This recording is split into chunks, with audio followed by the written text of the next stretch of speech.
Alors parmi les enjeux de la révision de loi, la recherche sur l'embryon. Elle avait été autorisée sous certaines conditions pendant 5 ans, en 2004, date de la dernière révision de loi. Va-t-on continuer? Va-t-on l'élargir? C'est l'une des questions qui sera abordée sur les bancs de l'Assemblée.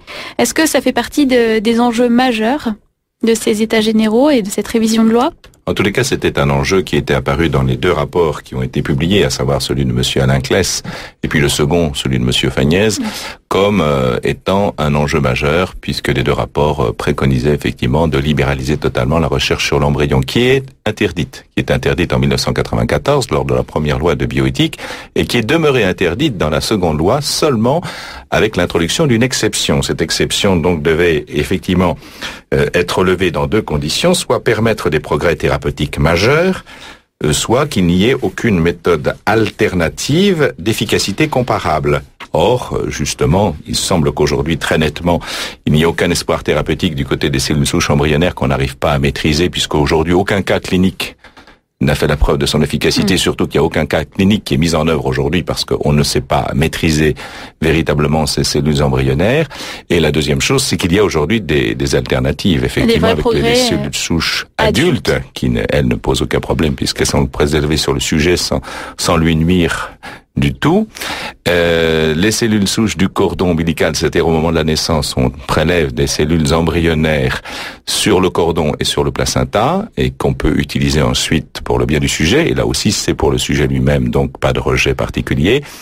Et enfin, alors là, ça sera dans un plus long terme, c'est la reprogrammation cellulaire à partir d'une cellule somatique, c'est-à-dire une cellule de la peau, qu'on peut maintenant réinduire pour lui faire retrouver une totipotence, c'est-à-dire à peu près avec les mêmes qualités qu'une cellule embryonnaire. Donc, toutes ces alternatives qui ouvrent la porte à la médecine régénérative nous permettent de penser qu'il n'est peut-être pas nécessaire de continuer à valoriser cette transgression sur l'embryon, puisque le problème de la cellule souche embryonnaire, c'est qu'elle ne peut être utilisée que si on détruit l'embryon.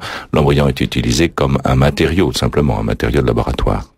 Et d'ailleurs, si on prend si on prend les grands chercheurs comme Jan Wilmuth qui a fait le premier clonage animal avec Dolly, eh bien, ils ont abandonné clairement cette voie du clonage et de la recherche sur l'embryon pour passer la recherche sur ce qu'on appelle les cellules iPS, qui sont ces cellules qu'on peut reprogrammer.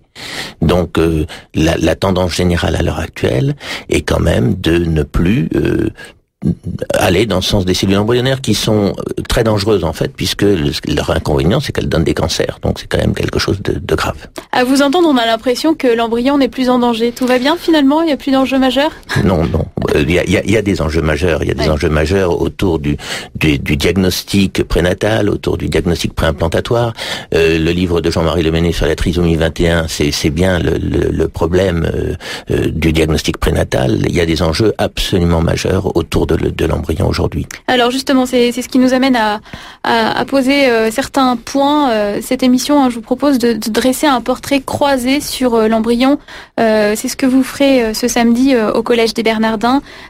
Portrait croisé à travers différents regards, à la fois juridiques, biologiques, médicaux, spirituels, également théologiques. Alors finalement, quand commence la vie ? Alors la vie, elle commence il y a très longtemps. Elle a commencé sur Terre il y a 3 milliards d'années, et depuis elle s'est transmise. Et ma vie à moi, en tant qu'individu, a commencé au rassemblement de 2 cellules vivantes qui m'ont été données par mes parents, qui s'appellent les gamètes, le spermatozoïde et l'ovocyte. Et donc voilà, ma vie, elle commence au moment de la fécondation, qui est un moment très précis. Souvent on pense que c'est un phénomène assez long. C'est un phénomène qui dure une vingtaine de secondes à tout casser. C'est quelque chose on sait quand commence la vie. Il y a un instant.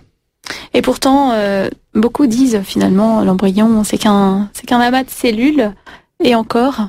L'amas de cellules, d'abord oui, effectivement, ça a été dit à plusieurs reprises, mais c'est pas tout à fait un amas de cellules. Un amas de cellules, si vous voulez, ça serait des cellules en culture. Or, les cellules en culture, effectivement, reçoivent leur programmation de l'extérieur. Les cellules reçoivent effectivement leur information programmative de l'extérieur. Or, un embryon, lui, a son programme à l'intérieur de lui-même. C'est-à-dire que, effectivement, c'est parce que il a son propre programme qui se met en jeu, son principe d'organisation, si vous voulez, est intrinsèque à l'embryon, contrairement à un amas de cellules qui recevrait forcément une information de l'extérieur. Donc il y a une différence fondamentale entre un amas de cellules qui est mis en culture structure, et un embryon qui possède en lui-même son principe d'organisation interne et qui fait qu'il va se développer tout simplement parce qu'il a ce pouvoir, ce potentiel en lui, et qu'il est constitué, effectivement en tant que vie, parce que la vie se déploie à partir de la rencontre de ces deux gamètes, comme on vient de le dire à l'instant, le docteur Bléau vient de le dire à l'instant, et également parce qu'il justifie notre singularité, c'est-à-dire que je suis ce que je suis moi-même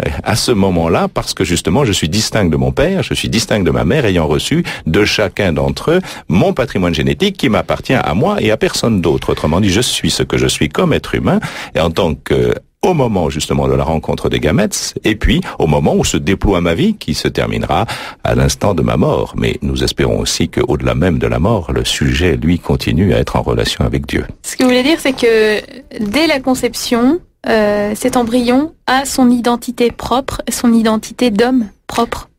Complètement. Dès le début, l'embryon a toute son identité génétique, qui ne fait pas tout chez l'homme, bien entendu, mais qui quand même constitue une identité extrêmement importante sur le plan humain. Et dès le début, dès la première cellule, il est organisé. Et très rapidement, au stade déjà de 2-3 cellules, on est parfaitement capable de voir que cet embryon est un organisme et non pas un amas de cellules. Jamais aucun scientifique, quel que soit le niveau, même ceux qui affirment à la télévision que c'est un amas de cellules, jamais aucun n'a osé publier par écrit dans une revue scientifique que ce n'était pas un homme, que ce n'était pas un être humain.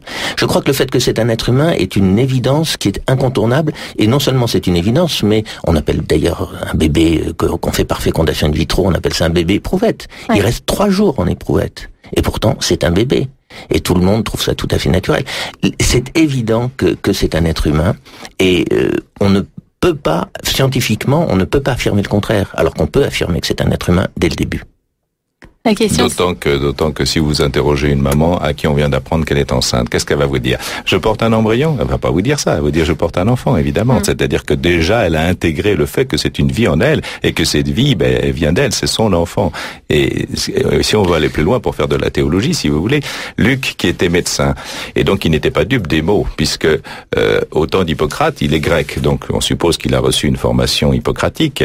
Eh bien, la discussion, c'était quand Hippocrate disait qu'il fallait préserver l'embryon, donc ne pas faire d'avortement.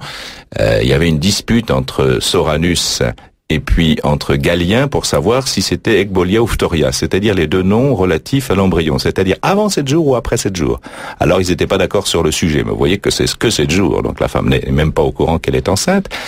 Eh bien, Luc, qui est au courant de cette dispute, eh bien ne va pas employer ni un mot, ni l'autre mot, mais on va employer le mot breffé, en parlant des enfants qui sont dans le ventre de leur mère, à savoir Saint Jean-Baptiste et Jésus, au jour de la visitation.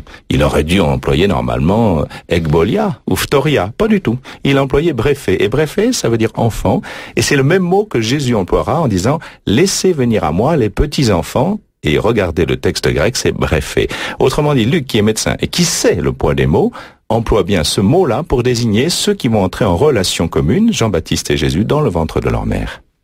Or Jean-Baptiste, à ce moment-là, a 6 mois, mais Jésus a quelques jours, puisque c'est juste après l'Annonciation, puisque Marie est partie en hâte vers la montagne de Judée. Donc c'était quelques jours après l'Annonciation. Alors est-ce qu'on peut considérer que dès la